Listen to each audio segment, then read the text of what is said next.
Hello guys, welcome to रोजगार सवेरा।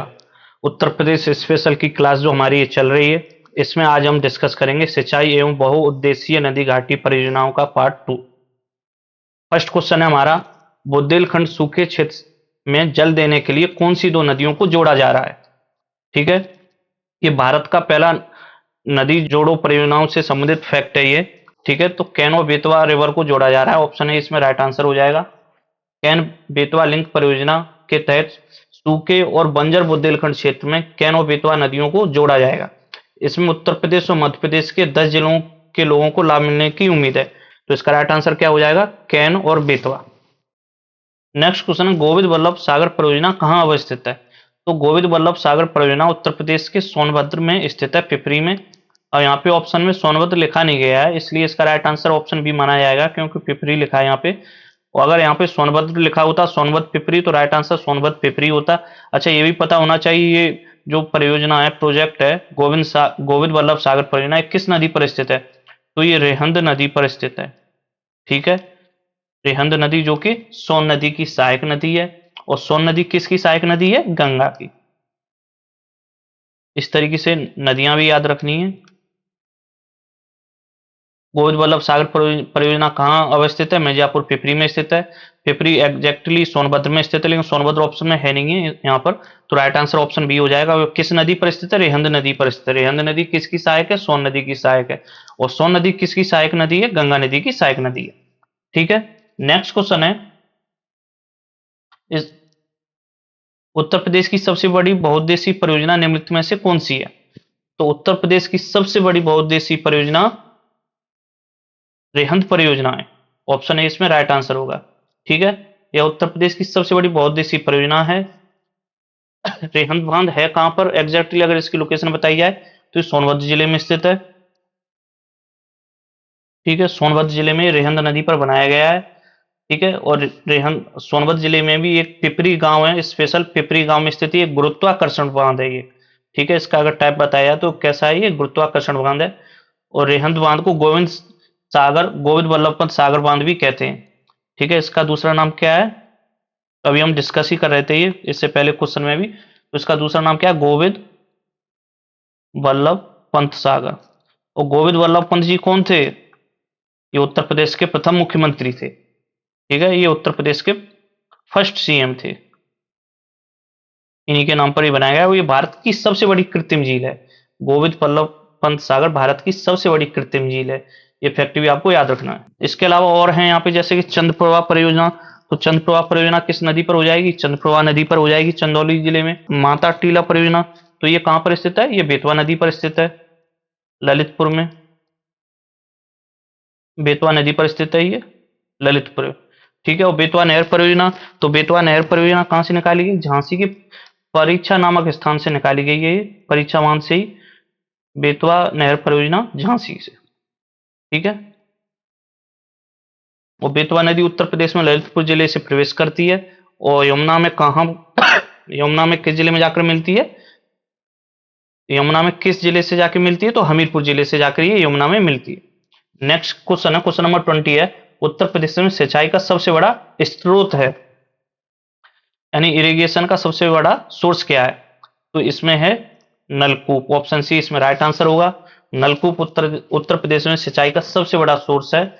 और ये लगभग पूरी सिंचाई का 74% कवर करता है, लगभग 74% भाग नलकूपों से ही सिंचित होता है उत्तर प्रदेश का। इसके अलावा उसके बाद सेकंड नंबर पे लगभग 16% नहरों से उत्तर प्रदेश की सिंचाई होती है। ठीक है, 16% लगभग नहरों से सिंचाई होती है। इसके बाद जो रह गया लगभग 9% के आसपास, तो वो उसमें कुएं कुएं वगैरह, तालाब, झील, ये सभी आ जाएंगे। ठीक है, तालाब, झील और कुआ। तो इस तरीके से है। एक बार फिर से रिवाइज करते हैं, उत्तर प्रदेश में सिंचाई का सबसे बड़ा स्रोत क्या है। तो नलकूप है, नलकूप लगभग उत्तर प्रदेश की सिंचाई का 74% कवर करता है, 74 से 75%। उसके बाद नहरों का स्थान आता है जो कि दूसरे स्थान पर। उसके बाद बाकी बचा हुआ एरिया कुआ, तालाब और झील से सिंचित होता है। नेक्स्ट क्वेश्चन है, क्वेश्चन नंबर 21, उत्तर प्रदेश में निम्नलिखित सिंचाई साधनों में से किससे सर्वाधिक क्षेत्रफल सिंचित होता है?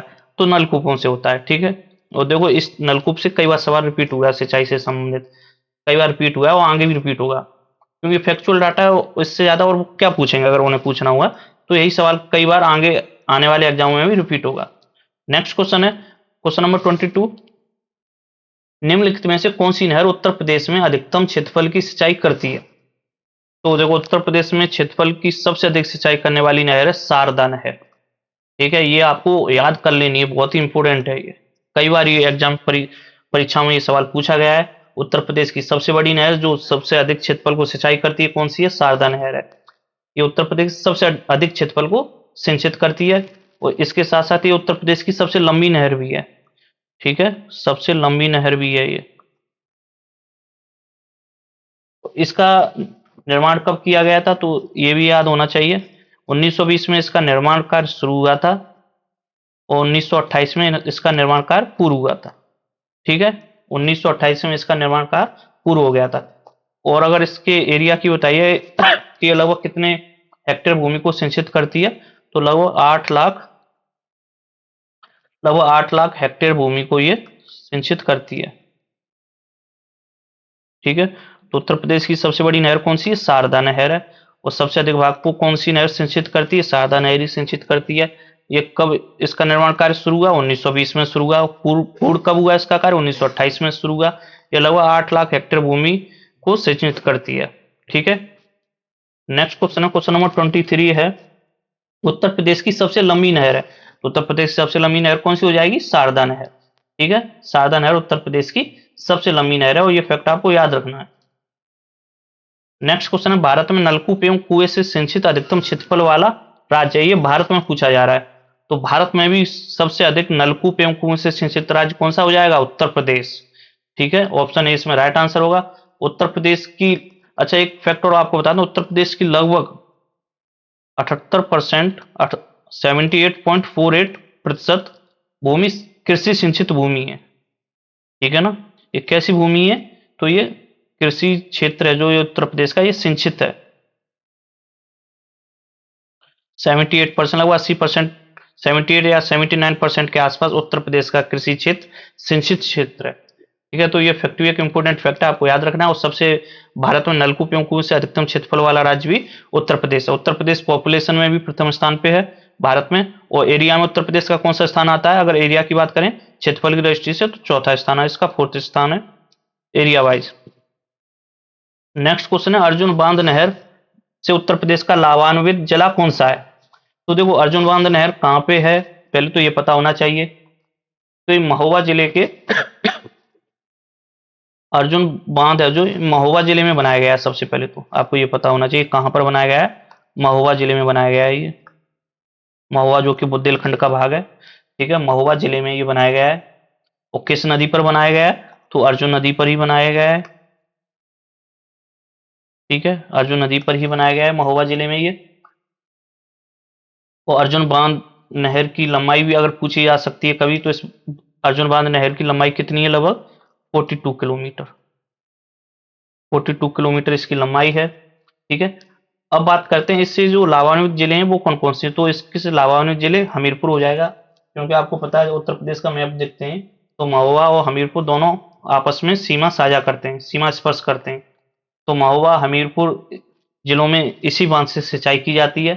ठीक है, तो अगर बात करें उत्तर प्रदेश में अर्जुन बांध नहर से सबसे अधिक लाभ प्राप्त करने वाला जिला कौन सा है, तो वो भी हमीरपुर हो जाएगा। ठीक है, तो ऑप्शन डी इसमें राइट आंसर रहेगा। एक बार फिर से रिवाइज करते हैं, अर्जुन बांध जो कि महोबा जिले में अर्जुन नदी पर बनाया गया है, और इससे किन दो जिलों की कृषि की सिंचाई की जाती है, तो महोबा और हमीरपुर की। उसमें भी हमीरपुर इससे सबसे अधिक लाभान्वित होता है। नेक्स्ट क्वेश्चन है क्वेश्चन नंबर 26 बोल रहा है, निम्नलिखित में से कौन सी उत्तर प्रदेश की पेयजल परियोजना है? उत्तर प्रदेश की पेयजल परियोजना कौन सी है? गोकुल बैराज परियोजना। ऑप्शन सी इसमें राइट आंसर हो जाए। गोकुल बैराज परियोजना उत्तर प्रदेश की प्रमुख परियोजनाओं में से एक है। इसका निर्माण कब किया गया था? 1980 में। ठीक है, 1980 में इसका निर्माण किया गया था। और इससे अगर लाभान्वित जिले की बात की जाए तो मथुरा, वृंदावन, आगरा, मथुरा वृंदावन और आगरा मुख्य रूप से इससे लाभान्वित होते हैं। ठीक है, मथुरा और आगरा की पेयजल समस्या को सॉल्व करने के लिए इस बैराज परियोजना का निर्माण किया गया था। तो ये किस नदी पर बनाई गई, ये नदी भी इंपोर्टेंट है। तो मथुरा और आगरा किस नदी के किनारे स्थित है, यमुना नदी के किनारे, तो यमुना नदी पर ही इसका निर्माण किया गया है। ठीक है, नेक्स्ट क्वेश्चन है, क्वेश्चन नंबर 27 है, उत्तर प्रदेश में रानी लक्ष्मीबाई बांध परियोजना निर्मित है। तो रानी लक्ष्मीबाई परियोजना कहां पर निर्मित है, बेतवा नदी पर। ऑप्शन बी इसमें राइट आंसर हो जाएगा। बेतवा नदी जो कि उत्तर प्रदेश के ललितपुर जिले से प्रवेश करती है, ललितपुर जिले से ये प्रवेश करती है। और यमुना में किस जिले में जाके मिलती है, यमुना की सहायक नदी है ना ये, तो यमुना से ये हमीरपुर जिले में मिलती है। ठीक है, ये फैक्ट भी आपको याद रखना है। तो उत्तर प्रदेश में रानी लक्ष्मीबाई बांध परियोजना किस नदी पर निर्मित किया है, बेतवा नदी पर निर्मित किया गया है। और ये उत्तर प्रदेश और मध्य प्रदेश की संयुक्त परियोजना है। ठीक है, उत्तर प्रदेश और मध्य प्रदेश की ये संयुक्त परियोजना, ये भी फैक्ट आपको याद रखना है। उत्तर प्रदेश और मध्य प्रदेश की ये संयुक्त परियोजना है। इसके अलावा अगर इससे लाभान्वित जिले बताएं तो झांसी, हमीरपुर, जालौन जिले लगभग इसी से अपनी कृषि को सिंचित करते हैं, इसका लाभ लेते हैं। ठीक है, नेक्स्ट क्वेश्चन है, उत्तर प्रदेश में नहरों के माध्यम से सतह के पानी की बेहतर आपूर्ति के लिए इनमें से कौन सी प्रमुख सिंचाई एवं बहुउद्देशीय परियोजना नहीं है। ठीक है, इसमें पूछा है नहीं है। तो देखो कौन सी परियोजना उत्तर प्रदेश में स्थित है, ठीक है ना, सोनभद्र में। रामगंगा भी उत्तर प्रदेश में स्थित है। रामगंगा जो कि आपको पता है, रामगंगा नदी उत्तर प्रदेश में बिजनौर जिले से प्रवेश करती है। उसके बाद शारदा सहायक भी है। ठीक है, शारदा सहायक परियोजना भी उत्तर प्रदेश में स्थित है, लेकिन वर्षा जलक यानी कि रेन वाटर टैंक ये स्थित नहीं है इन परियोजनाओं में। ऑप्शन ए इसमें राइट आंसर हो जाएगा। तो उत्तर प्रदेश में नहरों के माध्यम से सतह के पानी की बेहतर आपूर्ति के लिए शारदा सहायक बहुउद्देशीय परियोजना चलाई गई, रामगंगा परियोजना है, टॉन्स परियोजना है, लेकिन वर्षा जलक जैसी कोई भी परियोजना नहीं है। नेक्स्ट क्वेश्चन है, क्वेश्चन नंबर 29, उत्तर प्रदेश में राज्य में टेहरी बांध परियोजना किस देश के सहयोग से पूरी की गई थी। ठीक है, जो अभी वर्तमान में अगर हम टेहरी बांध की बात करें तो ये वर्तमान में किस राज्य में स्थित है, वर्तमान में उत्तराखंड राज्य में स्थित है। ठीक है, लेकिन जब इसका निर्माण किया गया था टेहरी बांध का, तब ये उत्तर प्रदेश में स्थित था। और किसके सहयोग से किया गया था, तो रूस के सहयोग से किया गया था, सोवियत रूस। ऑप्शन डी इसमें राइट आंसर हो जाएगा। टेहरी बांध परियोजना वर्तमान उत्तराखंड के टेहरी जिले में स्थित है। और ये किस नदी पर बनाया गया है, तो भागीरथी नदी पर। यह भी पता होना चाहिए आपको, भागीरथी नदी पर यह बनाया गया है। ठीक है, इसके अलावा इसकी ऊंचाई कितनी है, अगर बांध की ऊंचाई पूछी जाए तो लगभग 260.5 मीटर। ठीक है, इसकी ये हाइट है। और अगर इसमें पूछा जाए कि सेंट्रल गवर्नमेंट और स्टेट गवर्नमेंट का कितना योगदान है, तो 75% लगभग सेंट्रल गवर्नमेंट का योगदान है और 25% स्टेट गवर्नमेंट का रहता है। इसके अलावा आपको यह भी पता होना चाहिए उत्तराखंड राज्य है उसकी स्थापना कब हुई थी, ये उत्तर प्रदेश से कब अलग हुआ था। तो 9 नवंबर सन 2000 को ये उत्तर प्रदेश से अलग होकर एक नए राज्य का निर्माण किया गया, उत्तराखंड। उत्तर प्रदेश के 13 जिलों को काटकर उत्तराखंड राज्य का निर्माण किया गया था सन 2000 में 9 नवंबर को। यह फैक्ट भी आपको पता होना चाहिए। नेक्स्ट क्वेश्चन है, क्वेश्चन नंबर 30 है, उत्तर प्रदेश राज्य में निम्नलिखित में से सबसे ऊंचा बांध कौन सा है। तो सबसे ऊंचा बांध इसमें है रामगंगा बांध। ऑप्शन बी इसमें राइट आंसर होगा। ठीक है, सबसे ऊंचा बांध कौन सा हो जाएगा, रामगंगा बांध हो जाएगा। और ये कहां पर स्थित है, तो बिजनौर के धामपुर में स्थित है। ये धामपुर जो कि बिजनौर में एक तहसील पड़ती है, धामपुर में ये स्थित है, बिजनौर जिले में। और किस नदी पर है, तो रामगंगा नदी पर ही है। सीधी बात है, रामगंगा बांध किस नदी पर स्थित होगा, रामगंगा नदी पर। और रामगंगा नदी उत्तर प्रदेश के किस जिले से प्रवेश करती है, बिजनौर जिले से प्रवेश करती है। ठीक है, तो ये रामगंगा नदी पर किया गया। और इसकी हाइट कितनी, अगर इसकी हाइट की बात करें तो लगभग 127.5 मीटर इसकी हाइट है। ओके, उसके बाद माता टीला बांध की बात करें तो ये रेहंद नदी पर, ये सॉरी, माता टीला बांध किस नदी पर स्थित हो जाएगा, बेतवा नदी पर, ललितपुर में। ओके, और रेहंद बांध रेहंद नदी पर स्थित है, सोनभद्र में। ठीक है, नेक्स्ट क्वेश्चन है, क्वेश्चन नंबर 31 है, उत्तर प्रदेश राज्य में परीक्षा बांध किस नदी पर बनाया गया है? तो परीक्षा बांध बेतवा नदी पर बनाया गया है। ठीक है, बेतवा नदी पर बनाया गया है परीक्षा बांध, और काफी इंपोर्टेंट है ये। तो इसके जलाशय का परीक्षा थर्मल पावर प्लांट के लिए किया जाता है। इस जलाशय का उपयोग, बेतवा नदी कहाँ पर मिलती है? यमुना में, हमीरपुर में। बेतवा नदी से संबंधित फैक्ट आपको पता होना चाहिए। ये प्रदेश में किस जिले से प्रवेश करती है? ललितपुर से। और ये यमुना की सहायक नदी है। ठीक है, यमुना की सहायक नदी है ये। और यमुना से किस जिले में मिलती है? सवाल पूछा जा चुका है, यमुना से किस जिले में मिलती है? ये हमीरपुर में। मैंने कई बार ये रिपीट किया है और आपको याद हो गया होगा। और एक होती है, एक हो गई बेतवा, एक होती है केन नदी। केन नदी यमुना की सहायक है, तो वो किस जिले में जाके मिलती है? वो बांदा जिले में जाके यमुना से मिलती है। तो ये फैक्ट ऐसे ही याद होते हैं।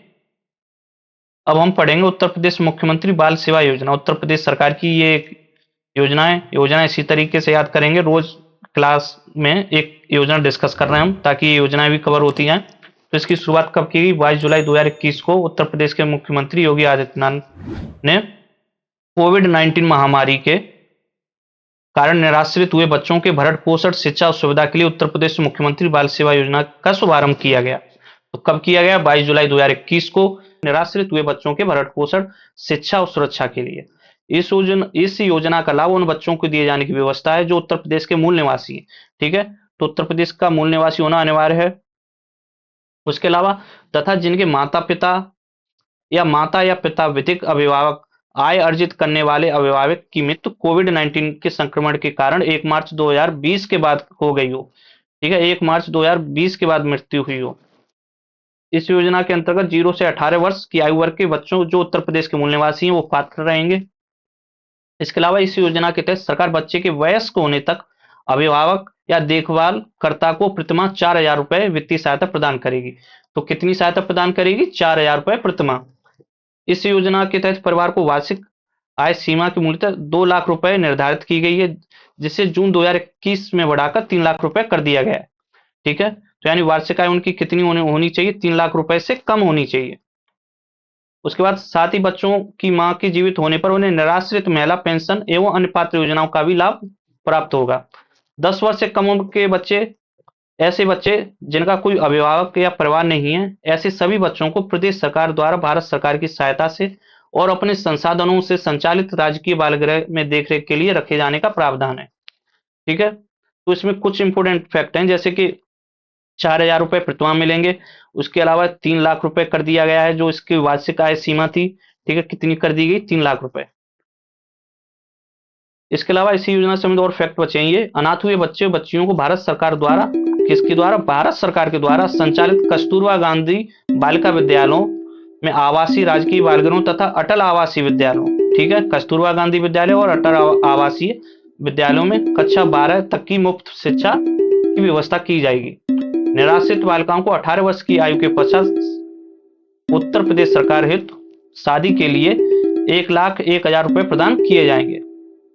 ठीक है, कितने रुपए प्रदान किए जाएंगे? 1,01,000। उसके बाद उच्चतर माध्यमिक तथा व्यावसायिक शिक्षा ग्रहण कर रहे 18 वर्ष की आयु तक के बच्चों को टैबलेट एवं लैपटॉप की व्यवस्था की गई। इन्हें टैबलेट या लैपटॉप दिया जाएगा। बच्चों की चल अचल संपत्तियों की सुरक्षा का भी प्रावधान किया गया है। तो ये योजना थी उत्तर प्रदेश मुख्यमंत्री बाल सेवा योजना। ये किससे संबंधित है? कोविड 19 महामारी में जो लोग खत्म हो गए उनके बच्चों के लिए है ये। ठीक है, तो इस योजना का जो लाभ होगा वो 1 मार्च 2020 के बाद जो भी जिनकी मृत्यु हुई है उनके बच्चों के लिए है। और इसके लिए क्या क्या टर्म्स एंड कंडीशन है? तो वो उत्तर प्रदेश का निवासी होना चाहिए। ठीक है, इसके अलावा इसमें कितने रुपए प्रतिमाह मिलेंगे? 4,000 रुपए प्रतिमाह मिलेंगे। और इसकी जो आयु सीमा वो कितनी कर दी गई है? 3 लाख रुपए कर दी गई है। 3 लाख रुपए से अधिक उनकी आय नहीं होनी चाहिए। जीवित रहती हैं तो उन्हें निराश्रित महिला पेंशन एवं अन्य पात्र योजनाओं से भी लाभ दिया जाएगा। इसके अलावा जो इसमें अनाथ हुए बच्चे बच्चियों को भारत सरकार द्वारा संचालित कस्तूरबा गांधी बालिका विद्यालय, राजकीय बाल गृहों और अटल आवासीय विद्यालयों में कक्षा 12 तक की मुफ्त शिक्षा की व्यवस्था की गई है। और निराश्रित बालिकाओं के 18 वर्ष की आयु के पश्चात शादी हेतु प्रदेश सरकार द्वारा 1,01,000 रुपए प्रदान करेगी। और 18 वर्ष की आयु के बाद उन्हें टैबलेट या लैपटॉप भी दिया जाएगा। तो ये योजना थी। अब कल हमारा न्यू चैप्टर शुरू होगा, उत्तर प्रदेश पर्यटन। ठीक है, उत्तर प्रदेश पर्यटन आप पढ़कर आना, तब देखते हैं कितने सवाल आप लोग इसमें सॉल्व करते हैं। तो क्लास अच्छी लगी हो तो like share subscribe. Thank you.